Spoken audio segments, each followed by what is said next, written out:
Hi, I'm Randy Scott, Executive Chairman for Genomic Life. And I'm here to talk about 5 big trends in the future of work for Authority Magazine.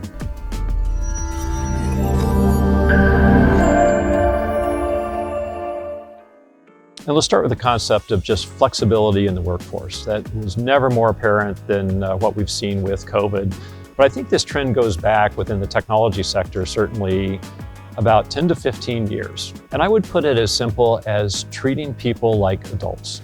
You know, if you're a CEO of a company, you're probably working from everywhere. You're working from home, you're working in the car, you're working on the train, you're working on the plane. Most employees want that same flexibility. And a lot of the jobs that we have in the workplace today are jobs that can be done from home, they can be from Starbucks. So telling your employees that you're going to put the trust in them to get their work done actually empowers employees. So creating a flexible workforce, I think, is one of the most attractive things you can do for your working population these days. Next, I think in today's world where we're at full employment and we've experienced the Great Resignation, where people are leaving, people are saying, you know, I want more flexibility in my workplace, I want more flexibility in my job. I think benefits are really important. We focus on that at Genomic Life. At my company, we're really focused on getting better healthcare benefits to employers and their employees. And I think that becomes a very attractive thing to employees. And they're starting to look, don't just tell me my salary, tell me what are the benefits? I want to enjoy my work experience. And people now are like, no, I want more flexible. I want the benefit of a flexible workplace. I want the benefit of better healthcare. I want the benefit of a gym membership. And so I think we have to really rethink the benefits world for employers. As a Genomic Life, for example, we are a genome management company. There's an incredible technology shift now in medicine, in which genomic information is becoming very inexpensive and very valuable at both preventing, sort of diagnosing and treating disease. And so at Genomic Life, we provide a membership for all of our own employees to say, we're actually going to go above and beyond traditional healthcare to preventive healthcare. We're going to help you to understand your genome better. And we offer this to employers all over the country.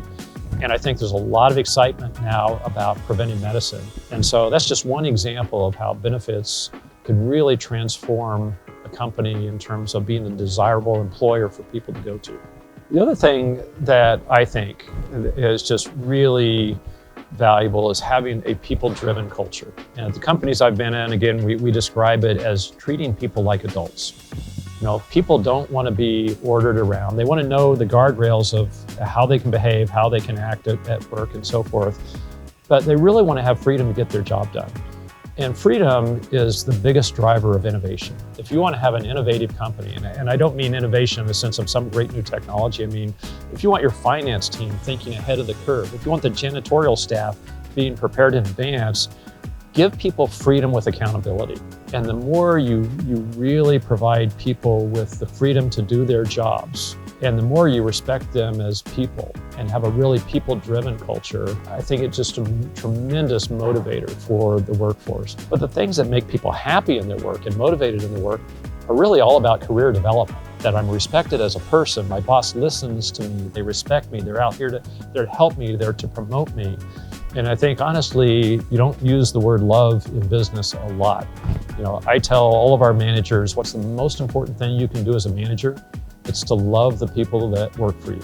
And so I think we have a changing culture where people are coming and saying, man, I'm giving up a big chunk of my life of work. I'm commuting, I'm checking email at night, and I really want to be respected as a person. I want to be loved as a person. I want to be at a company and culture that values people. And so I think ever more culture is becoming more and more important with this mobile workforce that's saying, you know, I don't have to work here. There's 5 other jobs recruiting me right now. Where can I go that I'm going to get that respect? Kind of related to all of this is creating a career pathway. I've mentioned that salaries are not always the best motivator. And I think employers fall into the easy trap of saying, we'll just pay them more and they'll all be happy. People really want a career development. They want to know that they're going somewhere with their life. And as they see even a little bit of success, then they start to get hungrier. They want to see more success. They want to do more. So having really conscientious programs for mentoring people and having every manager think about, you know, your key role is to be a mentor. I like to tell managers the most important thing you can do is to build and maintain a cohesive team. And if you as a manager do only that, and you've hired a great team, you're going to be able to create great results, and you're going to get the credit for that in addition. But too many people, I think, go into management think, well, now I'm a manager, now I tell everybody else what to do. And they lose that sense of, no, I'm actually here to be a servant leader. I'm here to work for those people and to make them feel like I'm here for their career. And you do that, and people will run through walls for you. The last thing I'll say comes back to treating people as like adults and giving them a lot of freedom. And I'm a big fan of encouraging people to go out and network and get outside the company. Especially when you're running a great company with a great culture where people feel respected, they feel loved, they feel like their career is developing. I always used to encourage people, go out and interview other places.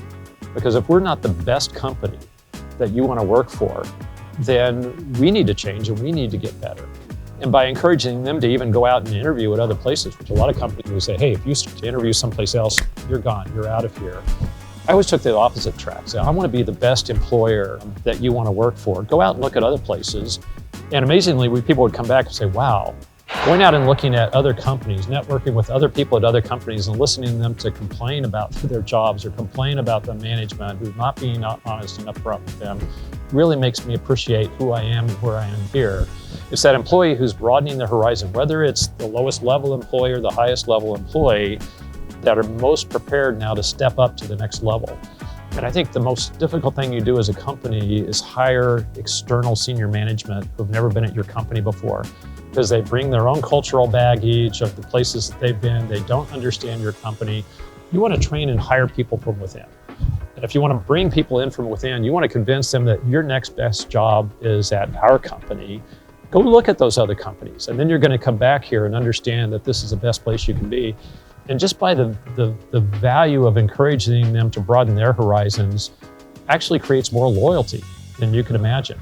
They're like, wow, this is the sort of company I want to be at, where I'm treated like an adult. And at the end of the day, isn't that what all of us want?